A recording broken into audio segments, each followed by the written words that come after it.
Hey, what is up guys? It is Uncle Kobe, and first off, for those who are wondering why I have not posted for 2 days, it was just because I was really sick, mostly in my throat. I had a really sore throat, but I'm pretty much better now. But anyways, today I have my second installment of my Black Ops 2 weapon breakdown and comparison series. A couple days ago I compared the MP7 and the MSMC, and a lot of you guys seem to have enjoyed it with the likes in the comments, so I decided that I will definitely continue the series, most likely throughout the whole lifespan of Black Ops 2.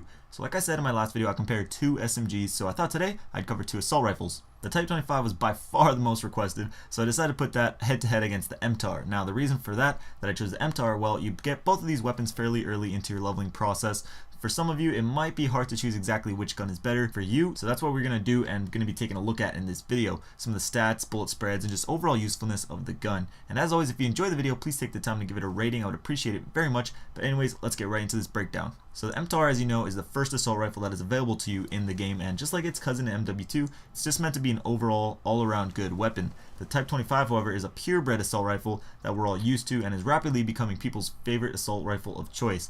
Now, what gun is better is personal preference, but they do complement different playstyles, so let's just get right into some stats. Starting off with the damage, the MTAR has the edge with a 40-point damage, while the Type 25 has around a 33-point damage. So basically what that means is the MTAR has the ability to take out enemies with 3 bullets, while the Type 25 does not. But like most of the high damage weapons, the rate of fire takes a dip, and the MTAR having a 720 RPM, while the Type 25 is around a 900 RPM, plus or minus 10. So taking into account the damage rate of fire and just using the guns in general, it feels like the Type 25 kills slightly faster in medium to long ranges. However, up close, if you can hit the first 3 bullets with your MTAR, you can drop an enemy really fast, just as fast as you could with an MSMC. Now onto the magazine sizes. If you use the Type 25 a lot, I'm sure this is probably your #1 downfall, and that's running out of bullets. Typically with a weapon with a fast RPM like the Type 25, you would get a larger clip. However, that is not the case. Both of these weapons have a standard clip of 30 rounds, which for the MTAR is completely normal, but with the Type, unless you are extremely accurate, you're going to find yourself reloading a lot, which is why you don't typically see any quad sprays or even triple sprays for that matter with this gun. To make matters worse, both of these guns have around a 2.5 second reload, which isn't the worst I guess, but it isn't that great either when you're having to reload all the time. So next we're going to be taking a look at the recoil patterns as well as the hipfire spreads of these two weapons. And I tested this out a lot because going into it I thought the TAR would have a lower recoil because of its lower RPM, but every time I did it the Type 25 spreads would just be a little tighter, which to me was quite surprising.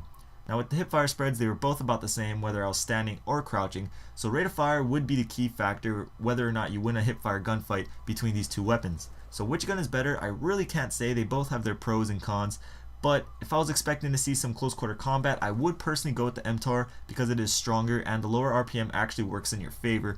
However, if I was just a normal player, I think you'd find more success using the Type 25, no matter what map it is. And for those of you guys that use the weapon, I'm sure that you'll agree with me when I say it's just an overall good assault rifle. So that about wraps up this breakdown and comparison. I hope you guys enjoyed it, and if you would have a suggestion for the next one, or just what I could do differently in general, leave it in the comments down below. Also, I got a few messages from people saying I should talk about the attachments in these videos, but I'm saving that for a different series that's all about class loadouts. I do plan on starting that very soon once I get some free time. I've just been crazy busy lately with work and school, but I am finding free time to produce some high quality content, so if you are enjoying it, please take the time to leave it a like. As well, if you're new, don't forget to hit that subscribe button. I also got a little surprise coming within the next week or so, but you'll find out about that soon. But anyways, thank you guys for watching. I'm just having a blast creating these videos, so again, I hope you guys are enjoying them. But until next time, this is Uncle Kobe. I'll talk to you guys later. Peace.